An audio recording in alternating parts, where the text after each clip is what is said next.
Oh, okay. All right, you're live. Go ahead.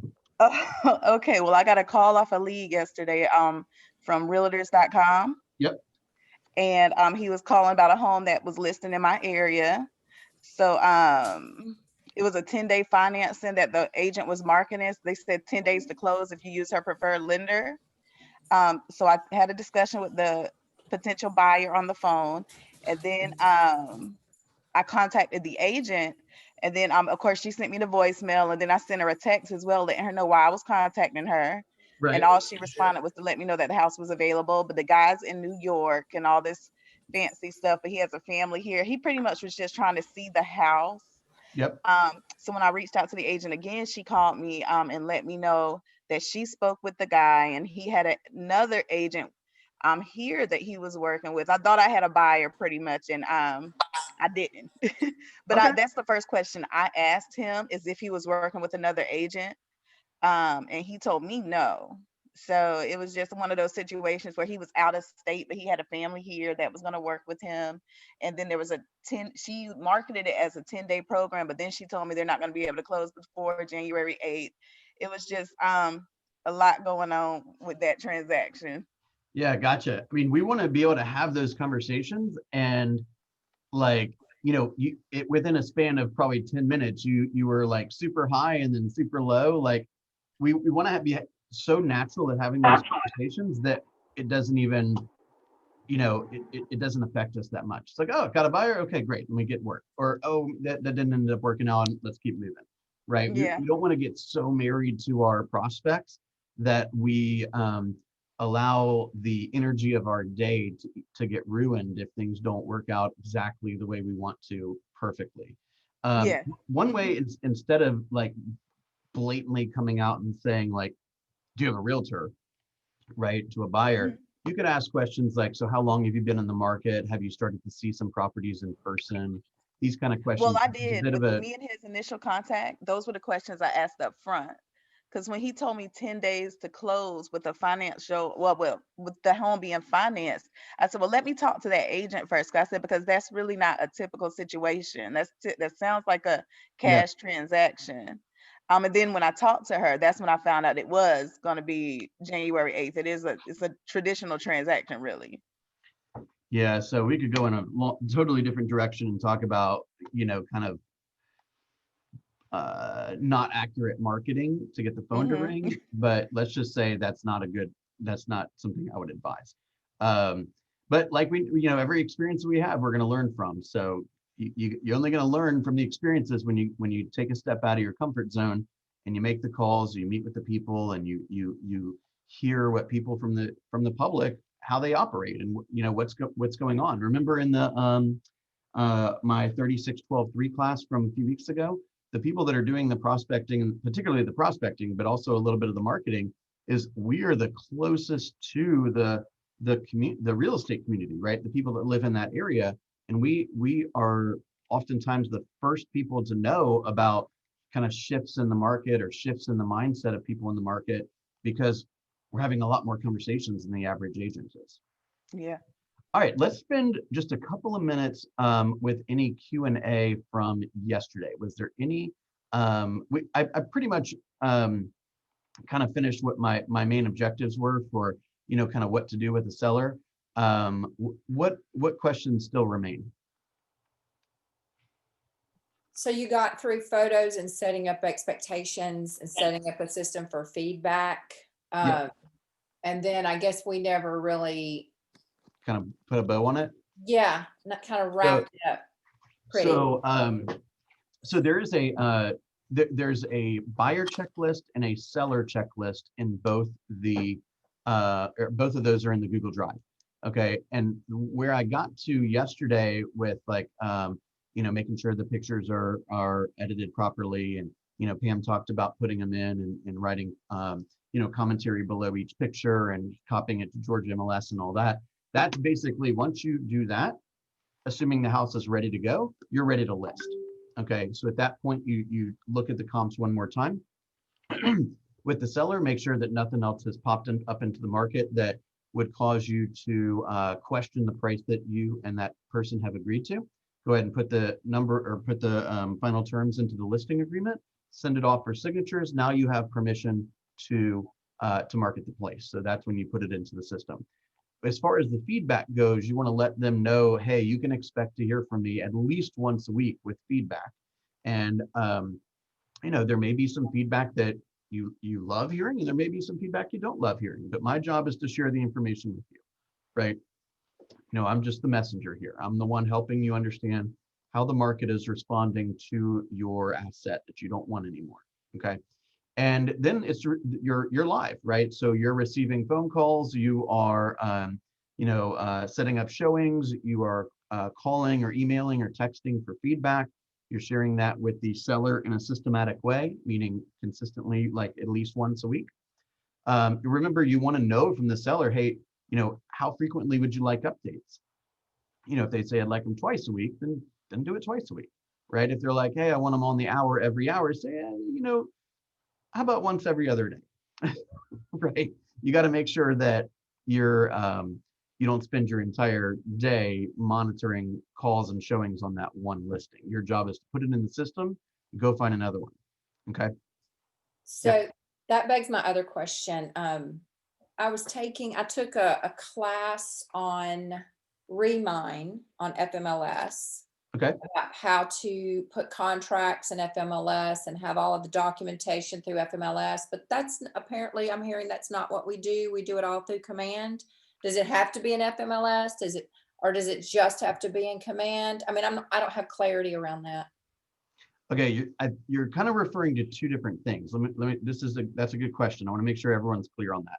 So Remine and FMLS remember, those are services that are available for the entire real estate community in Metro Atlanta, right? Mm-hmm. Many of those agents are not part of KW and therefore don't have access to Command and Docusign and all that, right? So those tools are available for you, and you are certainly allowed to use those tools if you desire, okay? From a compliance standpoint, we need the final paperwork in Command in our internal system so that we can track, so that we can issue checks and that kind of stuff. Okay. Now, you can either do the entire thing in Docusign within Command, or you can do it in a different system altogether and then upload it into Docusign at the very end so that you can be paid. It's up to you. Personally, I think it's better to put it into Command earlier to run the whole thing through Command. I know it feels a little cumbersome at the beginning, but once you figure it out, like I had a really painful hour of figuring it out, and then I figured it out and it's simple now. You see what I'm saying? So, so ultimately it needs to get into Command eventually. Remember also the reason why, and this is a little more complex, but the reason why we went from .loop to Docusign was because .loop is owned by Zillow. Okay, Zillow is not our friend. Zillow is in the data game just like we are. Okay, the question is what are they going to do with the data? Okay, Keller Williams is going to help our agents using the data for using artificial intelligence to help us get insights for us and for our prospects and clients forever. You put that data into .loop or Remine or whatever other system somebody's going to come up with, you don't have that. You don't have the ownership of that data. Okay, so I know it might seem trivial today, but I've heard stories about people contacting your clients because you put that data in a system that somebody else owns. For example, all these free CRMs are like really, really cheap CRMs that you find out there, like LionDesk or Sync or any of these things. They're cheap because they're using your data. Okay. It's all about the data. All right. So Bill, just to add on to that, Greta, John, several of us that are in our group took a class with Sam the other day on Command, and he mentioned that he does teach a Docusign class.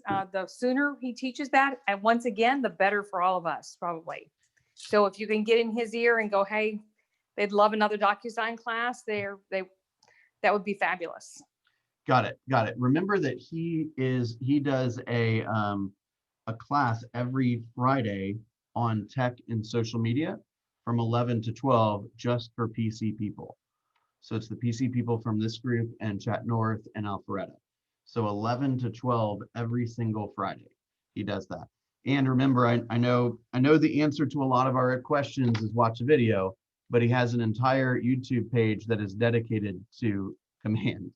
And, you know, you could probably find a video on how to cook dinner using Command if you look hard enough. I mean, there is a ton of resources there. He's also got like a 15 videos in a row on how to link up Docusign through Command. So the information is there. If you're looking for more of a group setting live, come into the session at 11 o'clock. He also has office hours virtually every day. Okay. All right. Let's spend a minute on, I got a buyer, what to do. Okay. Let's just shout out real fast where you guys are stuck, or what questions you want me to make sure I focus on as I go through this real fast, or pop it in the chat. What are you stuck with? What are you unsure about? What do you need help with? I have a couple questions in regards to buyers. All right, give me your good news first. My good news is I have a couple buyers. Nice. Okay, good stuff. One of my buyers were asking about first-time buyer home programs and things like that. What do we say in regards to people that's looking for first-time home buyer programs? I would assume, if I'm assuming correctly, the lender would assist them with that once they view the credit report or see what's needed. Yeah, the lender is ultimately going to guide them through that process. Yet it's important for you to have a generalized understanding of what's out there in the marketplace, enough to say, enough to have like a 30-second conversation about it, and then pass them off to the person who can have a 2-hour conversation about it. Right? You don't have to know every little fine detail, but you want to have some awareness. Now, oftentimes the first-time homebuyer programs, they're generally designed around down payment assistance. Okay, so I would encourage you to go to, I know Donna has done a lot of work with those types of programs. You could Google like first-time homebuyer programs and find a couple of websites of programs that do stuff. One's called Georgia Dream. One is called NACA, or NACA is kind of an organization that does a few different types. Yep. There's a few products out there. I want to, how do I say this? I want you to be,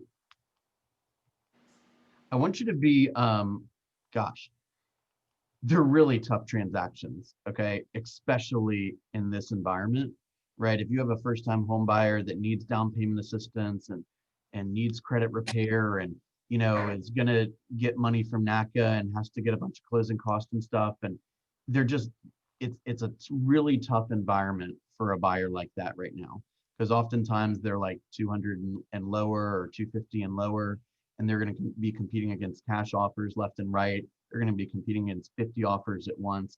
It's just a really tough market. So I don't want you to put all of your energy into that. Great, because that's what I was kind of feeling, because the one girl that I spoke with, you know, it didn't sound like she needed a first-time home buyer program. So I told her she should probably talk to the lender to see if that's something that she even needed. Right. That's another good point. That's exactly right. Is so a lot of times people just think like, you know, 10 years ago, Obama had the tax credit, right? That was to, you know, to encourage people that perhaps would not have purchased at that time to go ahead and purchase. They could get a tax credit. And there really is no like, we need first-time home buyers to show up in the marketplace, and so we're going to give out a bunch of stuff. Like that's not really part of the market right now. But there are people that, you know, you'd have to have income limitations and credit score ranges, and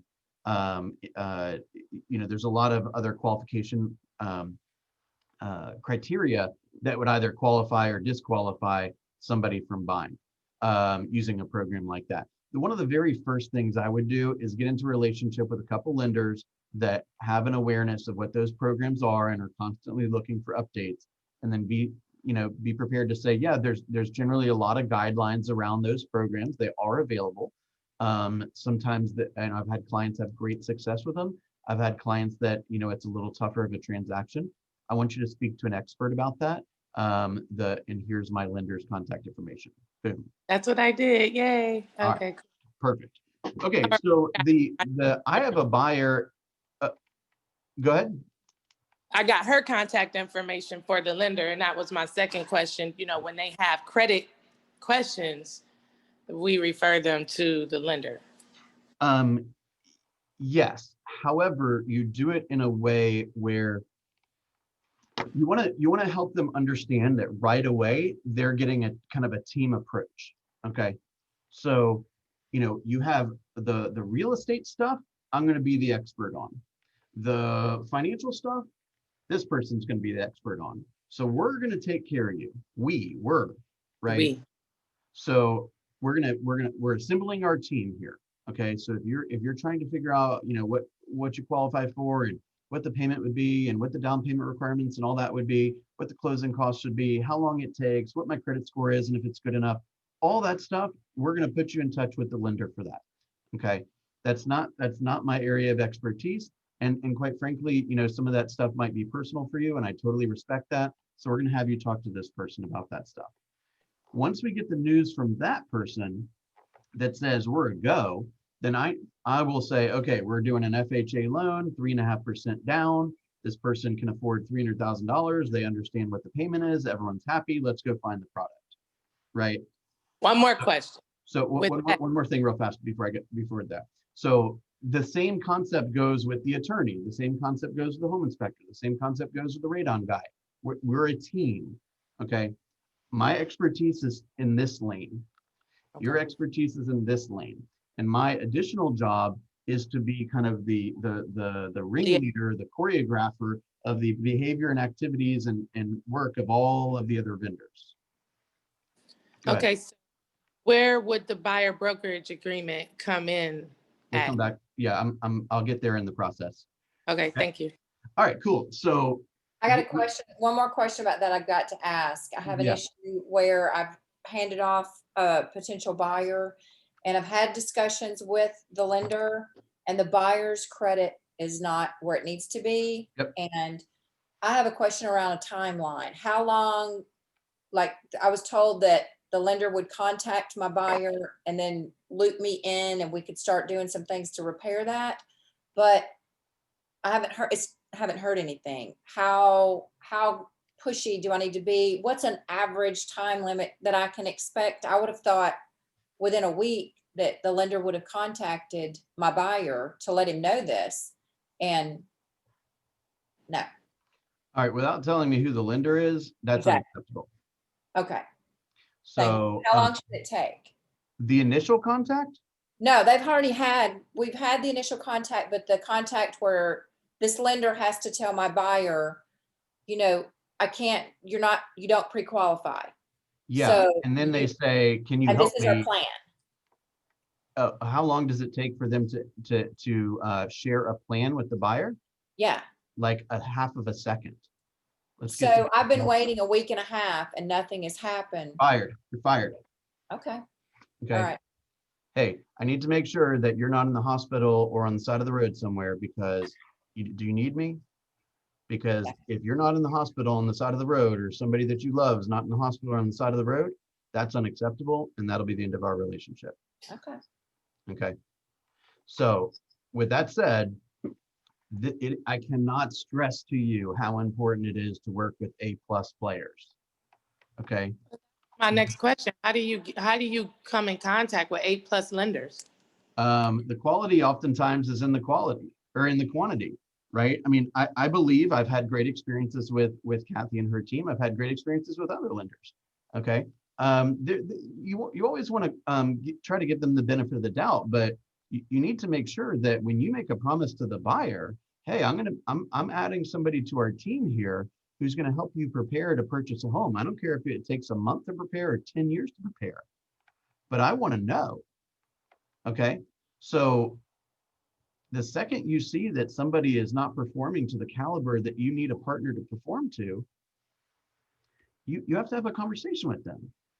right? I mean, I've told you guys that story about one of the very first times that one of my first buyers ever was a little condo down in Decatur. And this is back when the market was terrible. And, you know, we had negotiated, this will tell you what the market was like. We had negotiated a $45 maid bill. Okay. The buyer wanted the maid to come and clean up the place, right? He was particularly concerned about two spots, one on a cabinet and one like on top of the fridge. And I didn't have a housekeeper or a maid because I was new to the business. And I ended up getting a referral from the other agent. The other agent sends this woman down, and I say to the woman, I say, look, I only got $45. So the first problem is that spot. I don't know what that is, but it's got to go. The second thing I need you to do is that spot. I don't know what it is. It's got to go. So I'd like for you to do those two things, and then you can clean up as much as you want until you feel like you've earned $45, and that'll be that. She cleaned the whole place, top to bottom, like I've never seen a woman clean a place before. And we still work together 15 years later almost. Okay. The same day, I met a carpet cleaner, and I was a little cocky back then. And I said, hey, you're going to be I'm going to be busy. I'm going to have a big business. So you'll be my guy until you mess up. Then we're not going to talk again. And he messed up, and we haven't talked since. Right. So we need A+ players. Okay. A+ players. I mean, God, I could tell you stories of insane stuff vendors have done. Sexually harass clients, take women from the kitchen to the laundry room and say, hey, since you'll probably be here a lot, let me show you a couple things in the laundry room. I nearly passed out. That was the biggest sale I ever had under contract, and it did not close. Okay. All right, let's move on. I'm probably going to go over a little bit today. If you need to hop off at 9. Oh, we have that thing today, don't we? We have Andy is teaching a class or with the interview on Facebook Live on the Georgia Legacy Group on DISC, D-I-S-C. That's the personality assessment. Highly recommend that we hop off at 9 and we go and check that out. It will be recorded if you want to see it a little bit later, though. Okay, on the Facebook Live. Really quickly. Already taken an assessment. What? What if you've already taken it? Take it again. Okay. Take it again. A lot of these classes, I mean, you should be taking these classes. Some of these classes you should be taking every single time they come. If you're not a master, take it again. Take it again. Okay, one of the most important things you need to equip yourself when dealing with buyers, quite honestly, the checklist, so to speak, is very similar. Okay, when you're dealing with a buyer. We have the buyer pre-qualification questions, just like we talked about the intake sheet yesterday. We want to have an intake sheet for buyers at our disposal also. Hey, you started to sound like a buyer. Let me ask you a couple questions, right? So you know the questions that you need to ask them, which generally revolve around their motivation, right? Their timing. Why is that stuff important to them?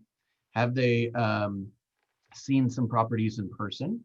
Have they spoken with a mortgage professional, right? Are they leasing a property? Do they need to sell a property to buy, right? You're really getting an understanding of the way they operate. You also want to, oh, you've taken the assessment. Yeah.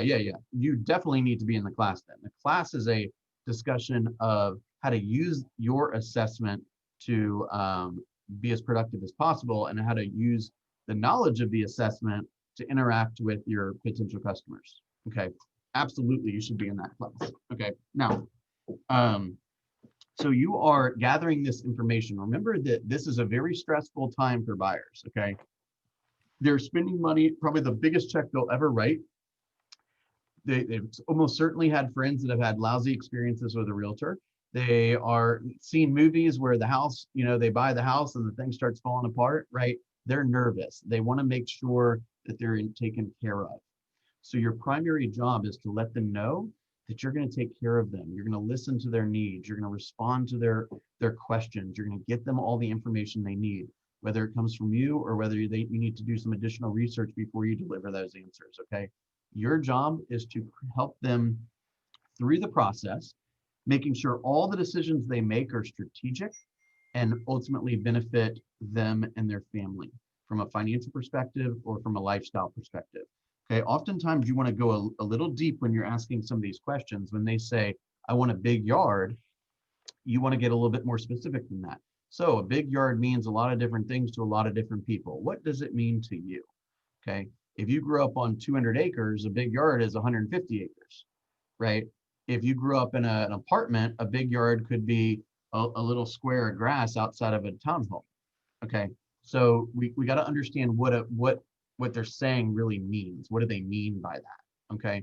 And then they feel heard, right? So, you say you want to open floor plan. Tell me a little bit more about that. Do you do a lot of entertaining?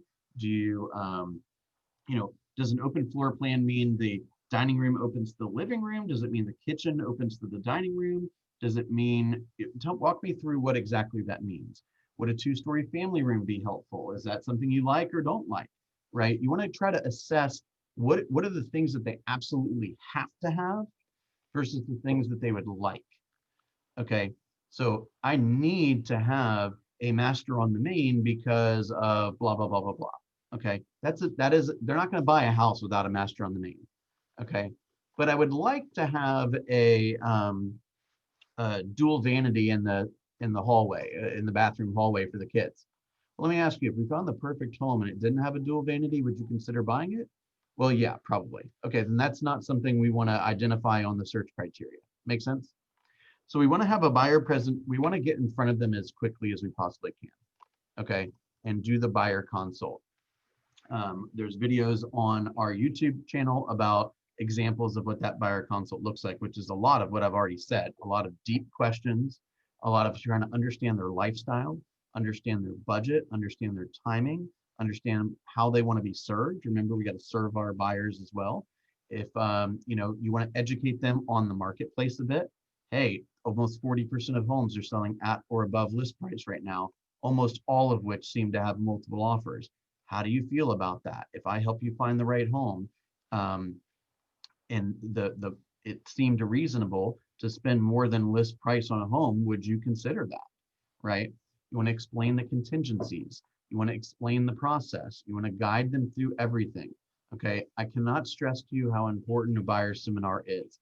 Don't try to do a buyer seminar as they're walking up and down stairs in the first house you show them. They're not paying attention, okay? They're not paying attention. If it's an area that you're not that familiar with, so if somebody says, "Hey, I want to look at homes in Ackworth," okay, I'm not overly familiar with Ackworth, so I'd probably wanted to go do some research on Ackworth, right? So if they're looking in $300,000 in Ackworth and they want a 4-bedroom home with a swim and tennis, well, I'm going to pull up those neighborhoods and I'm going to go drive around those neighborhoods, right?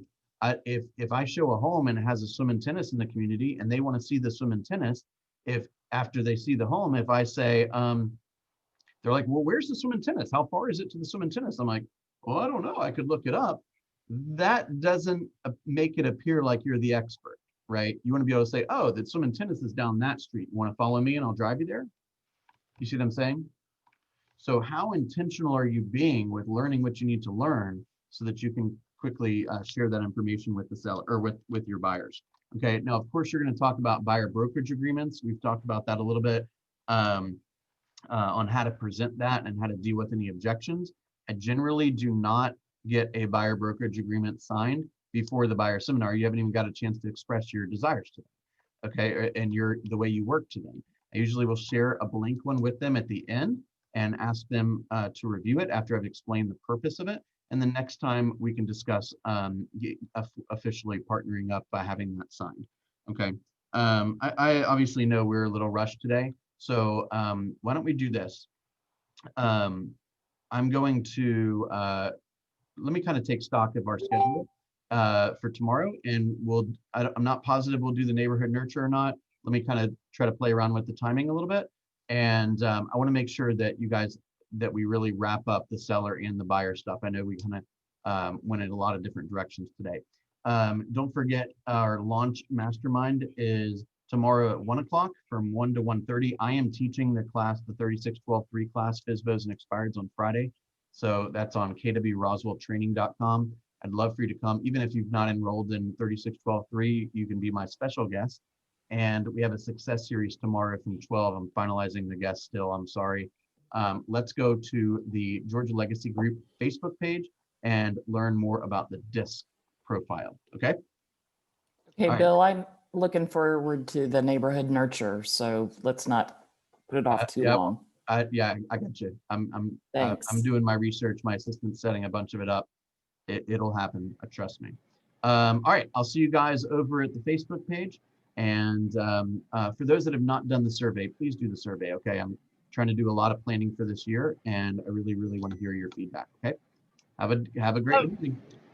Bill, can we discuss the survey when I talked to you today at 4? I had some questions about it. Yep. Okay, thank you. All right. Bye-bye.